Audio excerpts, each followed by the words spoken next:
नमस्कार साथियों, स्वागत है आपका study to champion YouTube channel पर। अगर आप SSC, UPSC, MPPSC, police, railway या किसी भी प्रतियोगी परीक्षा की तैयारी कर रहे हैं तो आप बिल्कुल सही जगह पर आए हैं। इस चैनल पर आपको मिलेगा जीके और जीएस की कंप्लीट थ्योरी, कॉन्सेप्ट के साथ समझाया गया कंटेंट और परीक्षा में पूछे जाने वाले मोस्ट इम्पॉर्टेंट टॉपिक्स की सटीक तैयारी। यहाँ हमारा लक्ष्य है रटना नहीं बल्कि समझ कर पढ़ना, ताकि आप हर परीक्षा में आत्मविश्वास के साथ सफल हो सकें। तो चलिए आज के इस महत्वपूर्ण सेशन की शुरुआत करते हैं और अपने लक्ष्य की ओर एक कदम और आगे बढ़ते हैं स्टडी टू चैंपियन के साथ। चलिए शुरू करते हैं। बिल्कुल। और आज का जो हमारा ये गहन विश्लेषण है ना, वो भौतिक विज्ञान यानी फिजिक्स के एक बेहद ही रोमांचक विषय पर है। बहुत ही खास विषय है जी। और वो विषय है ध्वनि, जिसे हम साउंड कहते हैं। हाँ, आज के इस सेशन का उद्देश्य सिर्फ सतह को छूना नहीं है, बल्कि ध्वनि के विज्ञान की गहराई में जाना है। मतलब हम इसे पूरी तरह से डिकोड करने वाले हैं। एकदम सही। ध्वनि उत्पन्न कैसे होती है, ये हवा में या पानी में सफर कैसे करती है, और सबसे जरूरी बात, प्रतियोगी परीक्षाओं में इस विषय से किस तरह की ट्रिकी सवाल पूछे जाते हैं, इन सभी बातों को आज डिकोड किया जाएगा। तो आज का सेशन हमारे स्टूडेंट्स के लिए बहुत ही स्कोरिंग होने वाला है। बिल्कुल। इस विषय की सबसे खूबसूरत बात यह है कि ध्वनि हमारे जीवन का इतना अहम हिस्सा है, फिर भी हम अक्सर इसके पीछे के विज्ञान को नजरअंदाज कर देते हैं। सही बात है। आज के विश्लेषण में ध्वनि तरंगों की प्रकृति, अलग अलग माध्यमों में इसकी चाल और असल जिंदगी में इसके अनुप्रयोग, जैसे मेडिकल अल्ट्रासाउंड या पनडुब्बियों में इस्तेमाल होने वाले सोनार सिस्टम, इन सब का बारीकी से अध्ययन किया जाएगा। ताकि हमारे जो भी साथी तैयारी कर रहे हैं उनका कोई भी प्रश्न परीक्षा में छूटे ना। हमारा लक्ष्य यही है कि इन जटिल लगने वाले सिद्धांतों को रटने के बजाय हम उन्हें विजुअल्स और रोजमर्रा के उदाहरणों के जरिए समझें। तो चलिए शुरुआत करते हैं सबसे बुनियादी सवाल से। मैं स्क्रीन पर पहला विजुअल देख पा रही हूँ। जो स्टूडेंट स्क्रीन पर देख रहे हैं उन्हें एक ट्यूनिंग फोक दिखाई दे रहा होगा। ये ट्यूनिंग फोक काफी तेजी से कांप रहा है और उसके चारों ओर से पानी में उठने वाली लहरों जैसी कुछ तरंगे निकल रही हैं। जी। इसे देखकर ऐसा लग रहा है जैसे किसी शांत तालाब में पत्थर फेंक दिया गया हो। ध्वनि असल में ऊर्जा का ही एक रूप है ना, जो हमारे कानों में सुनने की संवेदना पैदा करती है। बिल्कुल सही। लेकिन इस विजुअल में जो ये ट्यूनिंग फोक कांप रहा है, वो ध्वनि के पैदा होने की मूल कहानी के बारे में क्या बताता है? ये कांपता हुआ ट्यूनिंग फोक भौतिकी के एक बहुत ही गहरे नियम को दर्शाता है। देखिए, ध्वनि का जन्म ही कंपन यानी वाइब्रेशन से होता है। कंपन से? हाँ। किसी भी वस्तु का अपने मध्य स्थिति, जिसे विज्ञान की भाषा में मीन पोजीशन कहते हैं, उसके इधर उधर बहुत तेजी से गति करना कंपन कहलाता है। बात कर रहे हैं तो क्या हमारे गले में भी ऐसा ही कुछ हो रहा है? बिल्कुल। जब हम बोलते हैं तो हमारे गले के अंदर मौजूद वाक तंतु यानी वोकल कॉर्ड्स ठीक इसी ट्यूनिंग फोर्क की तरह कंपन कर रहे होते। अरे वाह। और जब कोई मक्खी कान के पास भिनभिनाती है ना, हाँ, वो बहुत परेशान करती है। हाँ, तो वो ध्वनि भी उसके पंखों के तेजी से फड़फड़ाने से हवा में पैदा हुए कंपन का ही नतीजा होती है। मतलब बिना कंपन के ध्वनि हो ही नहीं सकती। एकदम सही पकड़ा आपने। बिना कंपन के ब्रह्मांड में कहीं भी ध्वनि का अस्तित्व संभव ही नहीं है। तो यहाँ जो भी साथी नोट्स बना रहे हैं उनके लिए एक बहुत बड़ा एग्जाम पॉइंट सामने आता है। अक्सर परीक्षाओं में ये कथन पूछा जाता है कि क्या बिना कंपन के ध्वनि उत्पन्न की जा सकती है? तो इसका उत्तर है भौतिक रूप से ये पूरी तरह असंभव है। इसके साथ ही विजुअल में एक और बड़ा अंतर हाईलाइट किया गया है, प्रकाश और ध्वनि का। हाँ, प्रकाश के विपरीत ध्वनि को एक जगह से दूसरी जगह जाने के लिए हमेशा एक भौतिक माध्यम की आवश्यकता होती है। वो माध्यम ठोस, द्रव या गैस कुछ भी हो सकता है। इस माध्यम वाली बात को अगर गहराई से समझें तो यह स्पष्ट होता है कि ध्वनि निर्वात यानी वैक्यूम में यात्रा क्यों नहीं कर सकती, जहां हवा नहीं होती। जी। ध्वनि ऊर्जा को आगे ले जाने के लिए कणों की जरूरत होती है। अब आप ही सोचिए, जब कण मौजूद ही नहीं होंगे तो ऊर्जा एक जगह से दूसरी जगह ट्रांसफर कैसे होगी? बिल्कुल नहीं हो पाएगी। चंद्रमा पर या अंतरिक्ष के विशाल खालीपन में कोई वायुमंडल नहीं है, इसीलिए वहां खड़े दो अंतरिक्ष यात्री अगर बिना किसी रेडियो उपकरण के एक दूसरे पर चिल्लाएं भी तो उन्हें कुछ सुनाई नहीं देगा। एकदम सही। विज्ञान की भाषा में जो तरंगे बिना माध्यम के यात्रा नहीं कर सकती उन्हें यांत्रिक तरंगे या मैकेनिकल वेव्स कहा जाता है। तो ध्वनि एक यांत्रिक तरंग है। हाँ। जबकि प्रकाश एक अयांत्रिक तरंग है जो अंतरिक्ष के निर्वात को चीरता हुआ भी पृथ्वी तक पहुंचाता। ये बहुत ही क्लियर कॉन्सेप्ट है। अब इस यांत्रिक तरंग की यात्रा के तरीके को समझना भी बेहद जरूरी है। स्क्रीन पर अब एक स्प्रिंग का विजुअल है। जी, ये बहुत दिलचस्प है। ये स्प्रिंग लगातार आगे पीछे खिंच और सिकुड़ रहा है। ये विजुअल सिर्फ एक खिलौने का नहीं है, ये हवा में सफर करती हुई ध्वनि की अदृश्य यात्रा को बहुत ही सटीक तरीके से दिखा रहा है। बिल्कुल। तो स्प्रिंग का ये आगे पीछे होना ध्वनि तरंगों की प्रकृति के बारे में क्या समझाता है? ये स्प्रिंग भौतिक विज्ञान के सबसे शानदार उदाहरणों में से एक है। जब ध्वनि वायु जैसे किसी माध्यम में चलती है तो वह अनुदैर्ध्य तरंगों यानी लॉन्गिट्यूडनल वेव्स के रूप में आगे बढ़ती है। अनुदैर्ध्य तरंगे मतलब? अनुदैर्ध्य का मतलब है कि माध्यम के जो कण हैं वे तरंग के चलने की दिशा के बिल्कुल समानांतर यानी पैरेलल कंपन करते हैं। अच्छा। इसे ऐसे समझा जा सकता है जैसे किसी बहुत ही भीड़ भाड़ वाली लाइन में एक व्यक्ति दूसरे को धक्का दे और वो धक्का लाइन के आखिर तक चला जाए। हाँ, मेले में अक्सर ऐसा होता है। बिल्कुल। कोई भी व्यक्ति अपनी जगह छोड़कर आगे नहीं जाता, वो बस अपनी ही जगह पर आगे पीछे होते हैं और ऊर्जा को आगे बढ़ा देते हैं। तो यहाँ तैयारी करने वालों के लिए एक और महत्वपूर्ण एग्जाम पॉइंट क्लियर होता है। परीक्षा में प्रकाश और ध्वनि तरंगों के बीच का अंतर अक्सर फंसाता है। हाँ, बहुत बार पूछा गया है। प्रकाश एक अनुप्रस्थ यानी ट्रांसवर्स तरंग है। अनुप्रस्थ तरंग में कण तरंग की दिशा के लंबवत यानी ऊपर नीचे गति करते हैं, जैसे पानी की लहरें। जबकि ध्वनि एक अनुदौड़दर तरंग है जिसमें कण उसी दिशा में आगे पीछे दोलन करते हैं। और जब हवा के ये कण आगे पीछे धक्का मुक्की करते हैं ना, तो हवा में दो तरह के विशेष क्षेत्र बन जाते हैं। विजुअल में इन क्षेत्रों को अंग्रेजी के सी और आर अक्षरों से दर्शाया गया है। जी। सी का अर्थ है संपीड़न यानी कंप्रेशन। यह वह क्षेत्र है जहां हवा के कण एक दूसरे के बहुत करीब आ जाते हैं, जिससे वहां का दबाव और घनत्व बहुत उच्च हो जाता है ना? एकदम सही। और इसके ठीक विपरीत है आर यानी विरलन, जिसे रेयरफैक्शन कहते हैं। जब कण एक दूसरे से दूर छिटक जाते हैं तो वहां का दबाव और घनत्व निम्न हो जाता है। मतलब अगर इस पूरी प्रक्रिया का निचोड़ निकाला जाए तो ध्वनि का हवा में संचरण वास्तव में हवा के घनत्व में होने वाले परिवर्तन यानी डेंसिटी वेरिएशन का संचरण है। हवा कभी बहुत घनी हो जाती है तो कभी विरल। बिल्कुल। ये सच में एक अद्भुत विजुअलाइजेशन है। अब ध्वनि की कुछ और तकनीकी विशेषताओं को डिकोड करते हैं जो परीक्षाओं का मुख्य आकर्षण होती हैं। जी, ये टर्म्स अक्सर स्टूडेंट्स को कंफ्यूज करते हैं। स्क्रीन पर अब एक वेव ग्राफ और साथ ही एक हिलते हुए पेंडुलम का विजुअल दिखाई दे रहा है। इन विजुअल्स के जरिए ध्वनि की 3 प्रमुख विशेषताओं को समझाया गया है: तरंगदैर्ध्य, आवृत्ति और आयाम। इन वैज्ञानिक शब्दों को रोजमर्रा की जिंदगी से जोड़कर समझना सबसे आसान है। शुरुआत तरंगदैर्ध्य यानी वेवलेंथ से करते हैं, जिसे विजुअल में ग्रीक अक्षर लैम्डा से दर्शाया गया है। हाँ, लैम्डा। स्क्रीन के ग्राफ में जो लहरें बनी हैं उनमें 2 लगातार संपीड़नों या फिर 2 लगातार विरलनों के बीच की दूरी, उसे ही तरंगदैर्ध्य कहते हैं। मतलब एक सी से दूसरे सी तक की दूरी। बिल्कुल।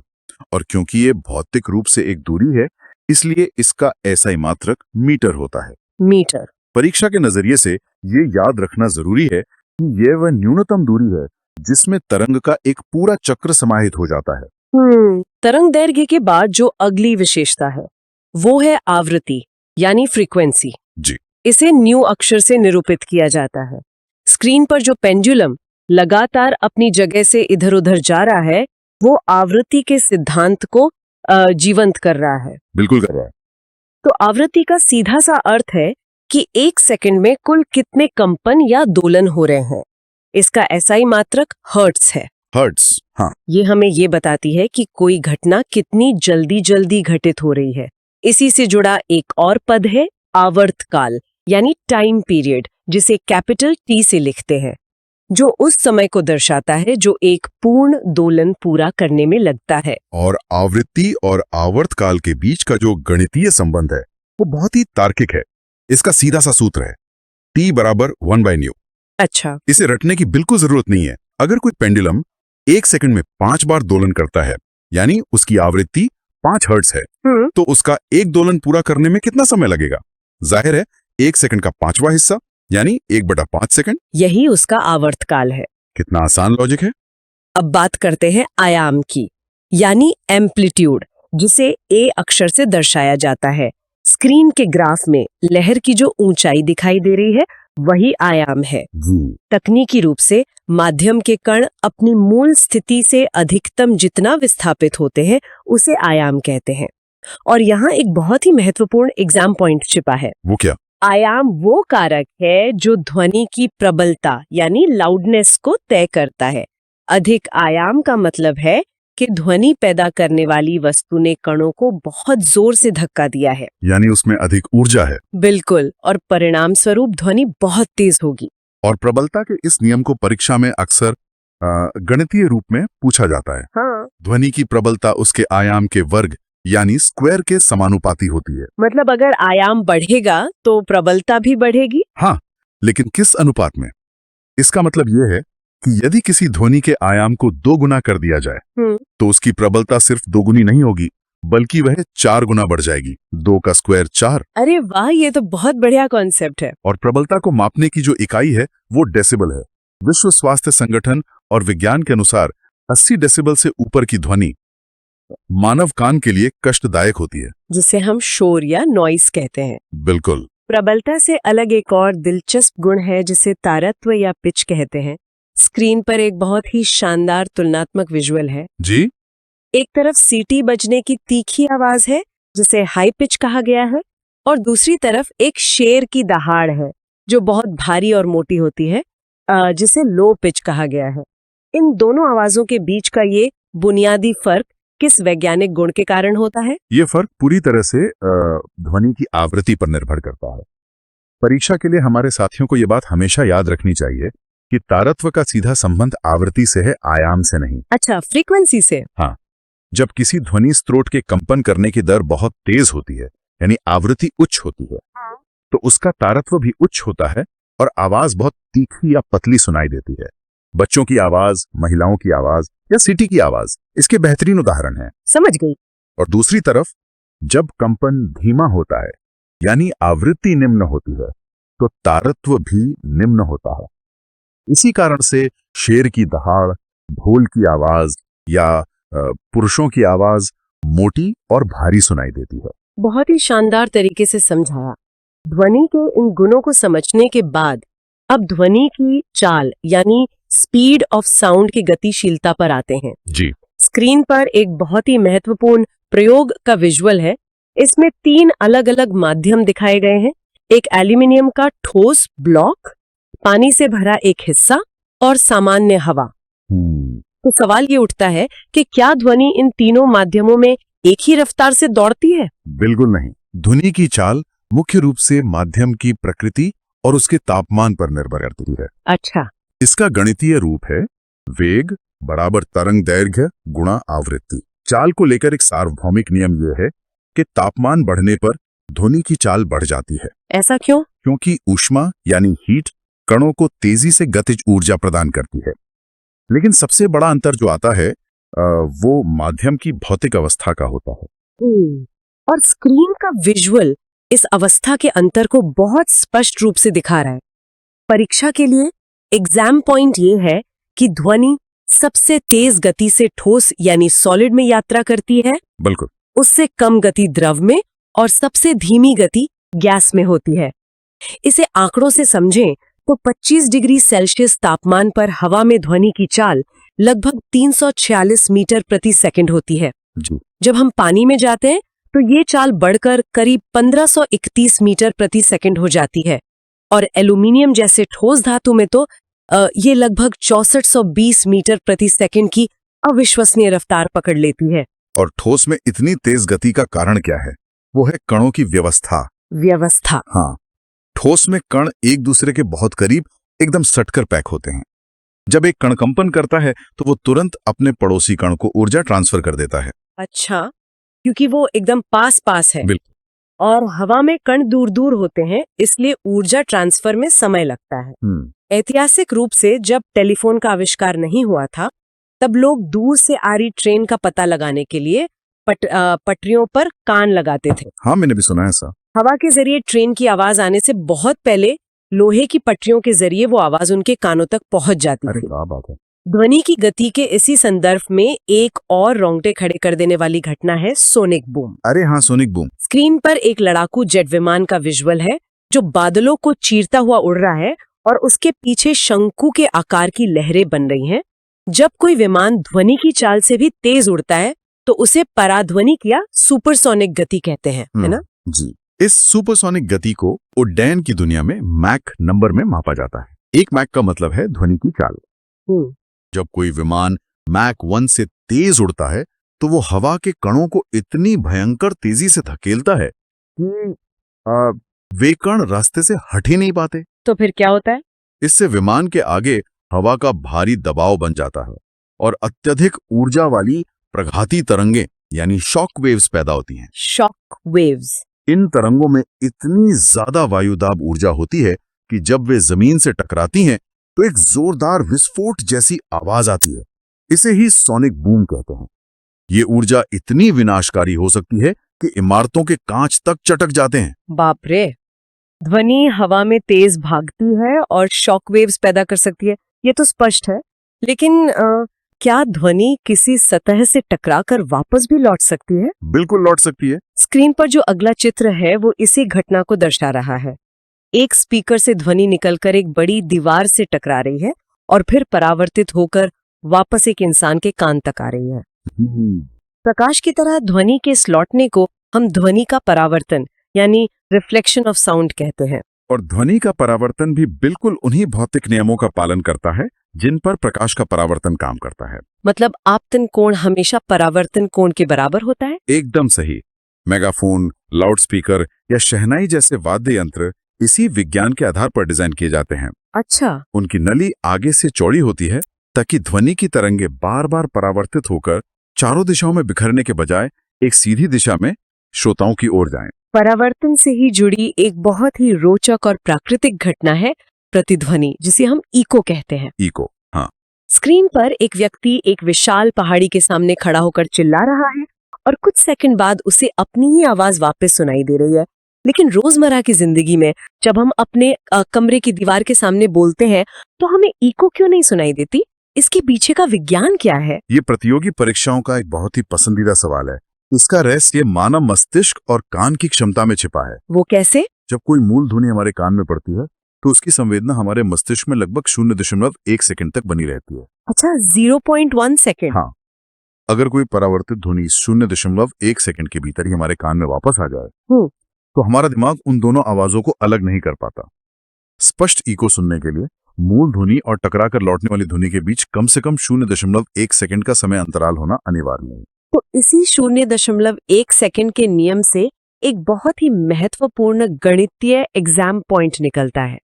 अगर हम 22 डिग्री सेल्सियस तापमान पर हवा में ध्वनि की चाल 344 मीटर प्रति सेकंड मान लें और 0.1 सेकंड के समय से गुणा करें तो दूरी आती है 34.4 मीटर। बिल्कुल। लेकिन ध्यान रहे, यह 34.4 मीटर आवाज के व्यक्ति से पहाड़ तक जाने और फिर पहाड़ से वापस व्यक्ति तक लौटने की कुल दूरी है। और इस गणित को अगर तार्किक रूप से समझें तो स्पष्ट प्रतिध्वनि सुनने के लिए स्रोत और अवरोधक यानी पहाड़ या दीवार के बीच की न्यूनतम दूरी इस कुल दूरी की आधी होनी चाहिए। मतलब 34.4 का आधा, जो होता है 17.2 मीटर। ये 17.2 मीटर का आंकड़ा हर छात्र को बिल्कुल कंठस्थ होना चाहिए क्योंकि ये एग्जाम में बार बार पूछा जाता है। हाँ, ये बहुत ही डायरेक्ट सवाल आता है। लेकिन जब यही परावर्तन किसी पहाड़ पर न होकर एक बंद सिनेमा हॉल या ऑडिटोरियम में होता है तो स्थिति बदल जाती है। हाँ, वहाँ इको नहीं होता। वहाँ ध्वनि बार बार टकराती है और गूंजने लगती है, जिससे आवाज पूरी तरह धुंधली हो जाती है। इस घटना को अनुरणन यानी रिवर्बरेशन कहा जाता है। और इसी अनुरणन को नियंत्रित करना आर्किटेक्चर और इंजीनियरिंग का एक बड़ा हिस्सा है। स्क्रीन के विजुअल में सिनेमा हॉल की बनावट को गौर से देखें। जी। वहां की दीवारें और छतें आम कमरों जैसी नहीं होती। दीवारों पर खुरदरापन होता है, उन पर छिद्रयुक्त फाइबर बोर्ड या मोटे पर्दे लगाए जाते हैं ताकि वो ध्वनि को सोख ले। बिल्कुल। ये सामग्री ध्वनि को परावर्तित करने के बजाय अवशोषित कर लेती है। इसके अतिरिक्त हॉल की छतें जानबूझकर वक्राकार यानी कर्व्ड बनाई जाती हैं। अच्छा, कर्व्ड क्यों? ऐसा इसलिए किया जाता है ताकि ध्वनि परावर्तन के बाद किसी एक कोने में ना सिमटे, बल्कि पूरे हॉल में बैठे दर्शकों तक समान रूप से पहुंचे। बहुत ही शानदार इंजीनियरिंग है ये। अब ध्वनि के एक और बेहद रोचक आयाम की ओर चलते हैं, श्रव्यता का परिसर यानी रेंज ऑफ हियरिंग। हम अपने कानों पर बहुत भरोसा करते हैं, लेकिन सच तो ये है कि दुनिया में बहुत सी ऐसी आवाजें हैं जो हर वक्त गूंज रही हैं, मगर हम उन्हें सुन नहीं सकते। स्क्रीन पर मौजूद चार्ट चमगादड़, व्हेल और मानव कान की सुनने की क्षमताओं की तुलना कर रहा है। एक स्वस्थ मानव कान केवल 20 हर्ट्ज से लेकर 20,000 हर्ट्ज यानी 20 किलो हर्ट्ज तक की आवृत्ति वाली ध्वनि तरंगों को ही सुन सकता है। अच्छा, इसे श्रव्य परिसर या ऑडिबल रेंज कहा जाता है। लेकिन विज्ञान केवल हमारी सुनने की क्षमता तक सीमित नहीं है। बिल्कुल नहीं। चार्ट में 20 हर्ट्ज से नीचे की जो आवृत्ति दिखाई गई है उसे अवश्रव्य या इंफ्रासोनिक ध्वनि कहते हैं। इंसानी कान इसे पकड़ने में नाकाम है, लेकिन प्रकृति में इसका बहुत महत्व है। व्हेल, हाथी और गैंडे जैसी विशाल प्रजातियां इसी इंफ्रासोनिक ध्वनि के जरिए मीलों दूर से एक दूसरे से बात करते हैं। यहाँ तक कि जब कोई बड़ा भूकंप आने वाला होता है तो धरती की सतह के भीतर से मुख्य प्रघाती तरंगों के आने से ठीक पहले यही अवश्रव्य तरंगे पैदा होती हैं। यही कारण है कि भूकंप आने से कुछ समय पहले जानवर अचानक बेचैन होने लगते हैं। क्या बात है। और श्रव्य परिसर के दूसरे छोर पर 20,000 हर्ट्ज से ऊपर की ध्वनि को पराश्रव्य या अल्ट्रासोनिक ध्वनि कहा जाता है, जिसे हम अल्ट्रासाउंड भी कहते हैं। हाँ, ये आवृत्ति इतनी तीव्र होती है कि हम इसे भी नहीं सुन सकते। हालांकि चमगादड़, डॉल्फिन और चूहे इस उच्च आवृत्ति को सुन भी सकते हैं और खुद पैदा भी कर सकते हैं।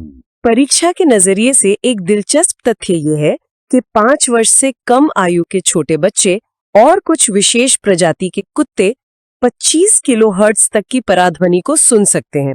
जैसे जैसे उम्र बढ़ती है, कानों की ये संवेदनशीलता कम हो जाती है। इस अल्ट्रासाउंड या पराध्वनि ने आधुनिक विज्ञान, उद्योग और चिकित्सा के क्षेत्र में एक बहुत बड़ी क्रांति ला दी है। बिल्कुल। उद्योगों में अल्ट्रासाउंड का उपयोग उन जटिल मशीनों या सर्पिलाकार नलियों को साफ करने के लिए किया जाता है जहां इंसानी हाथ या ब्रश नहीं पहुंच सकते।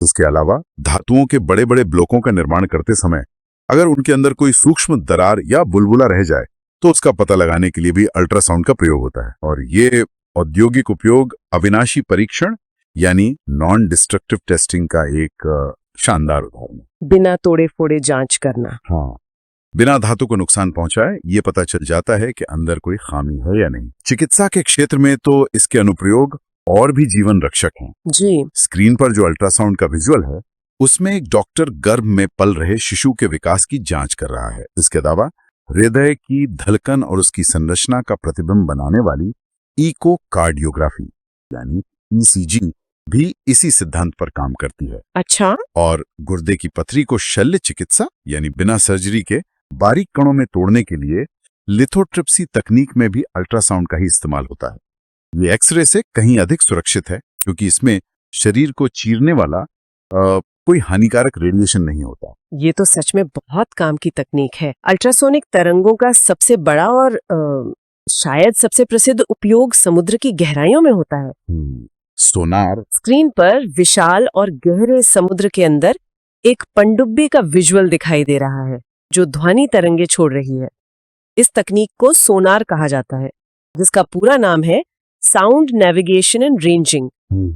ये समुद्र के अंदर छुपी हुई पनडुब्बियों, हिमखंडों यानी आइसबर्ग्स या डूबे हुए जहाजों का पता लगाने का सबसे अचूक तरीका है। और ये जो सोनार है ये पूरी तरह से प्रतिध्वनि यानी इको के गणितीय सिद्धांत पर काम करता है। समुद्र के अंदर रोशनी बहुत दूर तक नहीं जा सकती। बिल्कुल, वहां बहुत अंधेरा होता है, इसलिए वहां आवाज ही आंखें बन जाती हैं। जहाज के नीचे लगा एक ट्रांसमीटर अल्ट्रासोनिक लहरें नीचे भेजता है। वे लहरें समुद्र तल या किसी वस्तु से टकराती हैं और वापस लौटती हैं, जिन्हें एक डिटेक्टर पकड़ लेता है। तो इसका गणित कैसे काम करता है? इसका सूत्र है 2D बराबर V गुणा T। यहाँ ध्यान देने वाली बात यह है कि दूरी को दुगना किया गया है यानी 2D। अच्छा, 2 गुना क्यों? अगर हमें पानी में ध्वनि की चाल पता है और डिटेक्टर ने लौटने का कुल समय माप लिया है तो समुद्र की गहराई आसानी से मापी जा सकती है। बेहतरीन। मशीनों और उपकरणों की ये तकनीक वाकई बेजोड़ है। लेकिन अगर हम मुड़कर अपने खुद के शरीर को देखें तो हमारा अपना कान यानी ह्यूमन ईयर किसी बेहतरीन मशीन से कम नहीं है। सच कहा आपने। स्क्रीन पर मानव कान की आंतरिक संरचना का एक बहुत ही विस्तृत चित्र है। बाहर से दिखने वाला ये साधारण सा अंग हवा में पैदा हुए दबाव के परिवर्तनों को हमारे दिमाग तक कैसे पहुंचाता है? मानव कान की कार्यप्रणाली प्रकृति की एक अद्भुत इंजीनियरिंग है। इस पूरी प्रक्रिया को समझने के लिए कान को 3 हिस्सों में बांटा जा सकता है। कौन कौन से? सबसे पहले आता है बाह्य कान, जिसे विज्ञान में पिन्ना कहते हैं। इसका आकार एक सनल या कीप जैसा होता है, जिसका मुख्य काम आसपास के वातावरण से ध्वनि तरंगों को इकट्ठा करके श्रवण नलिका में भेजना है। जो हमें बाहर से दिखता है। जी। जब ये ध्वनि अंदर पहुंचती है तो नलिका के अंत में मौजूद एक पतली झिल्ली से टकराती है। इस झिल्ली को कर्णपट या कान का पर्दा कहते हैं। Ear drum. हाँ, ध्वनि तरंगों के लगातार संपीड़न और विरलन यानी हवा के दबाव में होने वाले बदलावों के कारण यह पर्दा बहुत तेजी से कांपने लगता है। पर्दे के कांपने के बाद कहानी मध्य कान यानी मिडल ईयर में पहुंचती है। चित्र में कान के पर्दे के ठीक पीछे 3 बहुत ही सूक्ष्म हड्डियां दिखाई दे रही हैं, मुखदरक, निहाई और वलयक, जिसे अंग्रेजी में हैमर, एनविल और स्टिरअप कहते हैं। जी। परीक्षा के लिए इन तीनों का नाम याद रखना बहुत जरूरी है। इन हड्डियों का काम सिर्फ ध्वनि को आगे बढ़ाना नहीं है।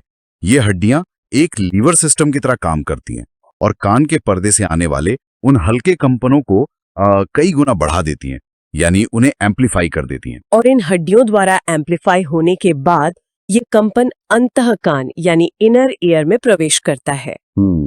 यहाँ एक घोंगे के आकार की संरचना होती है, जिसे कॉक्लिया कहते हैं। कॉक्लिया के अंदर एक विशेष प्रकार का द्रव यानी लिक्विड भरा होता है। कॉक्लिया का मुख्य काम इन यांत्रिक कंपनों को विद्युत संकेतों में यानी इलेक्ट्रिकल सिग्नल्स में परिवर्तित करना है। अच्छा। एक बार जब ये कंपन विद्युत संकेतों में बदल जाते हैं तो उन्हें श्रवण तंत्रिका यानी ऑडिटरी नर्व के माध्यम से सीधे हमारे मस्तिष्क तक भेज दिया जाता है। और तब जाकर हमारा मस्तिष्क उन सिग्नलों को डिकोड करता है और हमें यह एहसास होता है कि हमने कोई आवाज सुनी है। बिल्कुल। विज्ञान की ये यात्रा वाकई चकित कर देने वाली है।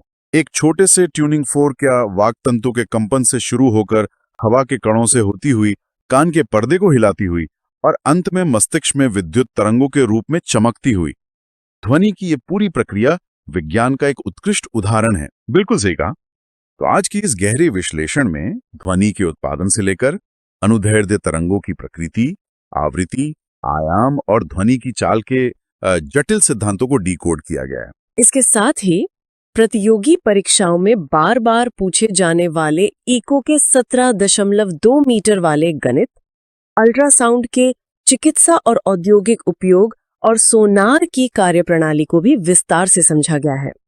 इन सभी अवधारणाओं को अगर सिर्फ रटने के बजाय उनके पीछे के क्यों और कैसे को समझ लिया जाए तो परीक्षा का कोई भी प्रश्न आपको उलझा नहीं सकता। एकदम सही बात है। और यही स्टडी टू चैंपियन चैनल का मुख्य सिद्धांत है, रटना नहीं, समझकर पढ़ना। जब हम विज्ञान को अपने आसपास की दुनिया और वास्तविक जीवन के उदाहरणों से जोड़कर देखते हैं तो वो एक बोझिल विषय न रहकर एक दिलचस्प कहानी बन जाता है। जी। सेशन को समाप्त करने से पहले हमारे साथियों के लिए एक बहुत ही रोचक और थोड़ा विचलित कर देने वाला विचार छोड़कर जाता हूं। वो क्या? हमने देखा कि इंसान का कान 20 हर्ट्ज से कम की अवश्रव्य यानी इंफ्रासोनिक ध्वनियों को नहीं सुन सकता। लेकिन जरा कल्पना कीजिए, अगर हमारा मानव कान इस सीमा को पार कर जाए और हम इन ध्वनियों को सुनने लगे तो क्या होगा? ये तो बहुत अजीब स्थिति हो जाएगी। हाँ, शायद हम पृथ्वी के भीतर सरकती हुई टेक्टोनिक प्लेटों की गड़गड़ाहट को स्पष्ट सुन पाते। किसी विनाशकारी भूकंप के आने से कई घंटे पहले ही हम उसकी खौफनाक आवाज महसूस कर लेते, ठीक वैसे ही जैसे हाथी और कुत्ते महसूस कर लेते हैं। लेकिन जरा सोचिए, हर पल धरती के धड़कने की वो आवाज हमारे लिए एक वरदान होती या हमारी रातों की नींद उड़ा देने वाला एक श्राप। हमारी ये शांत सी लगने वाली दुनिया अचानक कितनी शोरगुल वाली और अलग सुनाई देती। ये सच में एक सोचने वाला विषय है। विचारोत्तेजक सवाल के साथ आज के इस शैक्षणिक विश्लेषण को यहीं विराम देते हैं। स्क्रीन पर दिख रहे विजुअल के अनुसार हमारी अपील है, वीडियो को लाइक, शेयर और सब्सक्राइब जरूर करें। रटना नहीं, समझकर पढ़ें, चैंपियन बने। मिलते हैं अगले डीप डाइव में। अपना ख्याल रखें और पूरे आत्मविश्वास के साथ पढ़ाई करते रहें। धन्यवाद।